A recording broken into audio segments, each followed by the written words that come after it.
கூட்டாட்சி தத்துவத்தை குலைத்திடும் எந்த முயற்சி தலைநகரில் இருந்து உருவானாலும் அதை எதிர்க்கும் முதல் குரல் தமிழ்நாட்டில் இருந்துதான் ஒலிக்கும் என்பதை திட்டவட்டமாக தெரிவித்திருக்கிறார். அந்த வகையில் அண்மையில் தமிழ்நாடு அரசு ஒன்றிய மாநில உறவுகள் குறித்த உயர்நிலை குழுவின் முதல்கட்ட அறிக்கை இந்த மாமன்றத்தின் முன் வைக்கப்பட்டிருக்கிறது. எனவே இந்த ஆட்சி மாநில உரிமைகளை பாதுகாக்க உரக்க குரல் கொடுக்கும் ஆட்சி. இந்த ஆட்சியில் சமூகத்தின் அனைத்து தரப்பினருக்கும் பல்வேறு நலத்திட்டங்கள் அறிவிக்கப்பட்டு செயல்படுத்தப்பட்டு வருகின்றன. ஆனால் ஒரு மிக முக்கியமான ஒரு மாற்றம் நிகழ்ந்திருக்கிறது.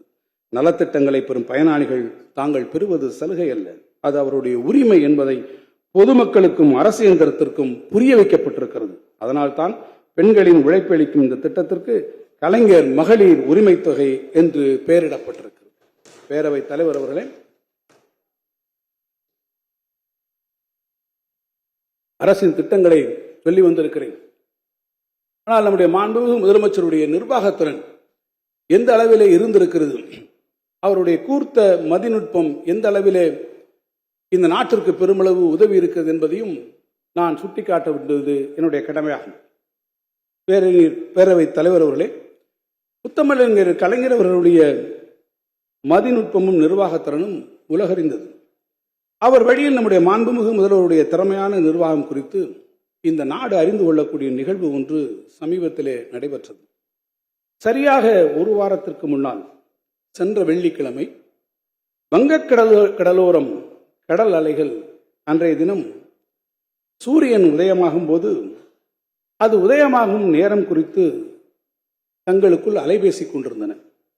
வானவியல் நிபுணர்கள் அன்றைய தினம் சூரிய உதயம் என குறித்து கொடுத்த நேரம் காலை 6:32. அதே வேளையில் சென்னை தொல்காப்பிய பூங்காவில் நடைபயிற்சியை மேற்கொண்டிருந்தது இன்னும் ஓர் உதய சூரியன்.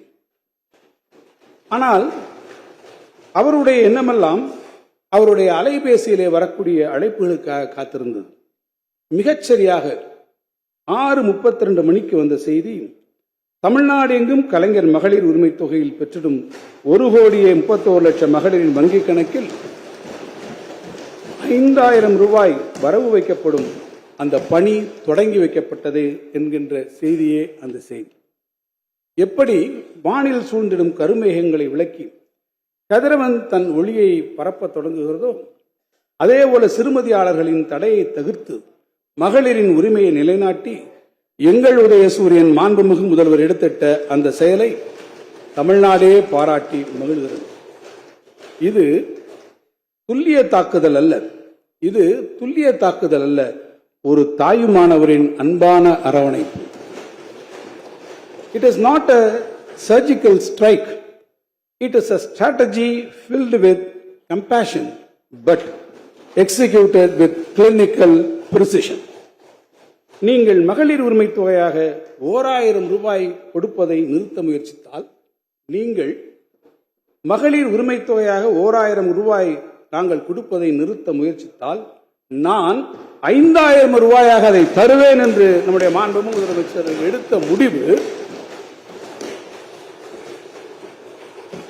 இன்று மகளிர் மனம் குளிர்ந்து வாயார வாழ்த்தும் சூழல் ஏற்பட்டிருக்கிறது. இந்த நிகழ்வு இன்னும் ஒரு உண்மையையும் உணர்த்தி செல்கிறது.